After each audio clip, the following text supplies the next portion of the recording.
What's up, guys? Welcome back to RacingDudes.com. Welcome back to another one of our Kentucky Derby updates. When I'm here with you on a Tuesday, it means we do have a shake in our fantasy league. So we'll start off with that. We'll get that out of the way, and we'll talk a little bit about what is going on. We do the fantasy league, kind of just a fun way to cover some of the horses, whether it be the main contenders or some of the up-and-comers. So I'll put the wheel of death on the screen first, and we'll start with that. We're going to have a two-way shake to start with the double Ds and with Vinny and Dennis when we're going to shake for Disruptor. So Disruptor will be the first shake we have. Depending on who wins this shake, we might have another one. So just stay tuned here. All right, let's spin the wheel and let's see what happens here. Who's going to get Disruptor? Up on the screen now. Will it be the double Ds or will it be Vinny and Dennis? It's going to be the double Ds. So the double Ds look like they're going to, let's make it official. And there it is. It's official. The double Ds will get Disruptor. So he's going to go to Miranda and Dr. Tang. That means Dennis and Vinny will claim instant replay. Instant replay going to get claimed today. All right. I'll take that off the screen. Now we've got 5 claims to talk about.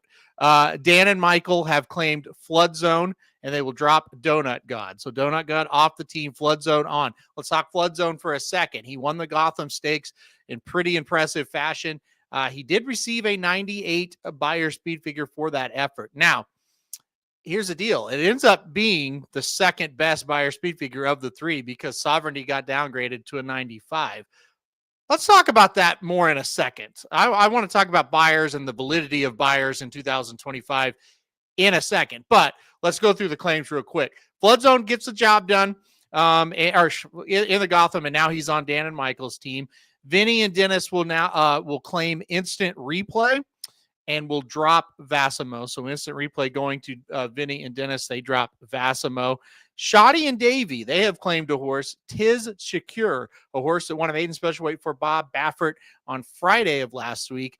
So Tis Secure going to Shoddy and Davey. They will drop First Resort. Unfortunately, First Resort off the trail as of now. I mean, it seems like, yes, it's pretty much official. He's off the trail. The Magic Mike Show made a claim. They claimed Grande and dropped Treaty of Rome.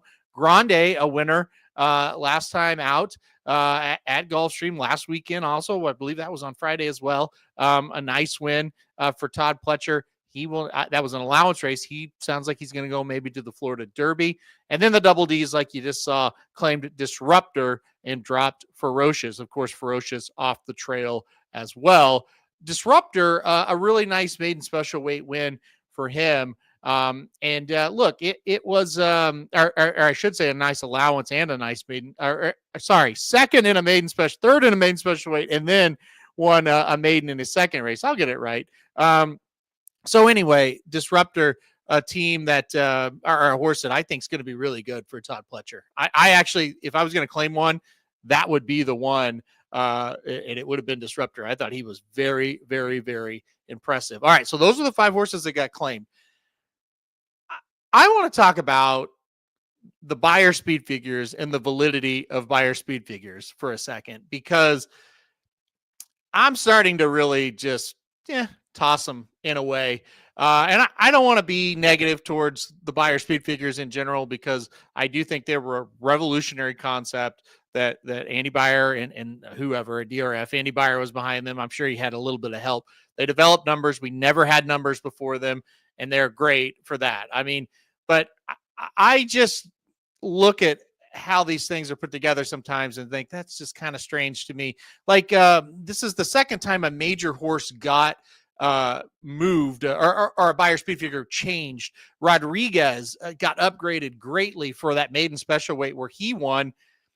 And then you kind of, you look at what he's done since, and it's like, what, you know what I mean? Like, did he really run that well? Were those kind of off? I don't know, but he got upgraded. And then you look at this one that gets downgraded there in Florida. And I feel like the Florida numbers for these big races move all the time.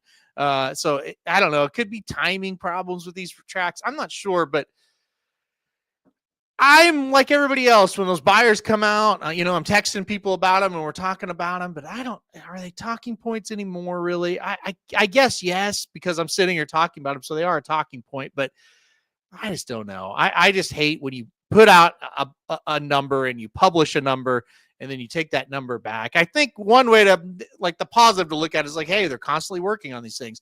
They're trying to get them accurate. That is good, but I don't know. It's just a weird look to me. It just is. But I don't know. They're still, like I said, it's hard to talk bad about him because before the Beyer figures, we really didn't have any kind of numbers. Now there's 100 numbers out there, it feels like, but I don't know. Just a weird look. I don't like the idea of changing things around. And I think Rob is kind of right about this. Over the years, he said, I was taught to always downgrade the CA buyers. Talking about California. I don't know. I mean, a 108 for journalism, he was really good, but I don't know. I'm kind of skeptical on that number, to be quite honest with you. Numbers aside, I think journalism's the favorite. It should be the favorite to win the Kentucky Derby. So I'm not downgrading journalism, but I just think, I don't know. Was that really a 108 Beyer speed figure type performance? I'm not real sure on that. But anyway, that's what happened. So the downgrade of Sovereignty to a 95, what does it mean one way or the other? I don't really know. But that's where we're at there. As far as the 3 prep races, you can watch my full video. I've got it up there now. It's you can, the full recap of everything that happened. But certainly journalism was really impressive. And I think even Barnes, who ran second, you could say he was impressive as well. So we'll just kind of see what happens down the road with these horses. But as of right now, I think journalism has stamped himself. If you don't think he's the number 1 contender, you certainly have to think he's in the top 3, 4, 5, something like that.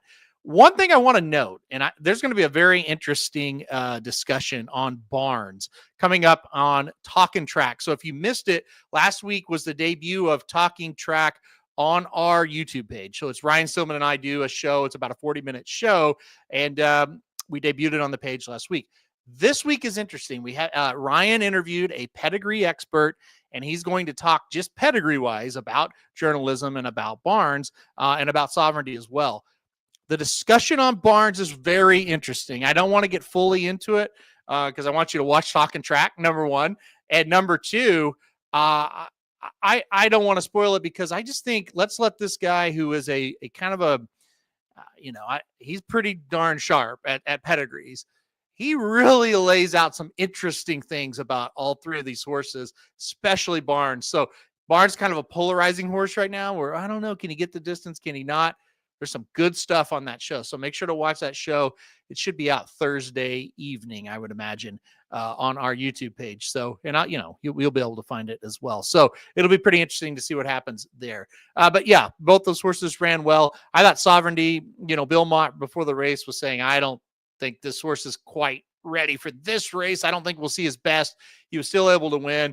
I do think River Thames was getting a little tired. And I think, it was a little bit of, wow, Sovereignty ran well the last 16th of a mile. Wow, River Thames may have been kind of stopping, but still, it was a good effort. I think Sovereignty moves forward big time off that race.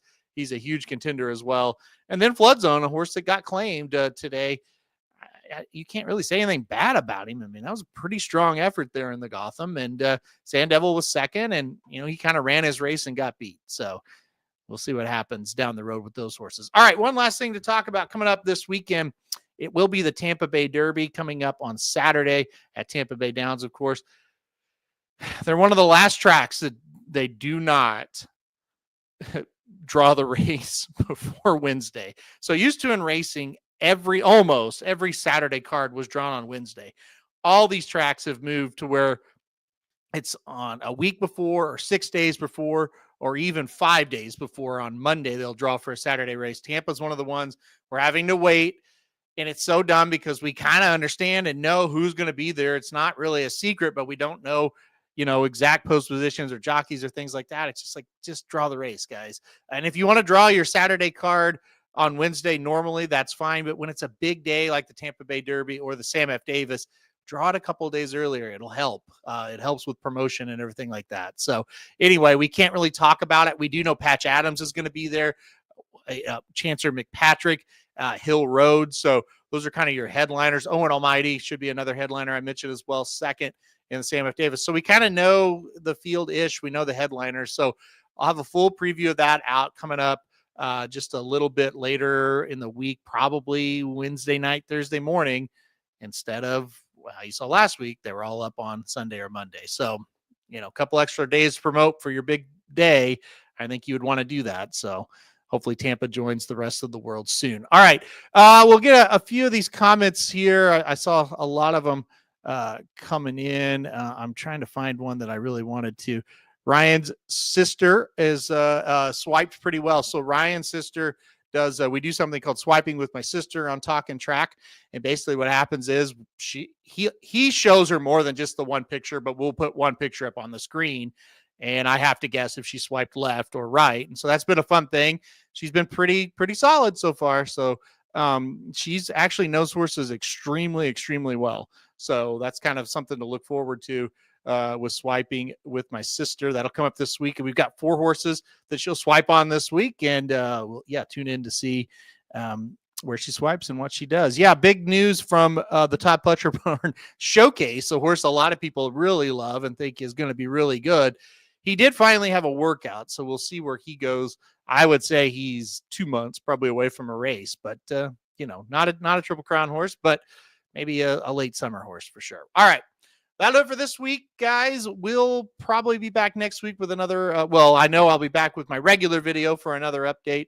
As far as this stream, and will we have a fantasy league shake? I'm not sure about that, but when we do, I will be back. All right, guys. Thanks everybody for watching, and I'll see you coming up this week. We've got a ton of stuff. We've got Magic Mike. Oh yeah, I should promote Magic Mike.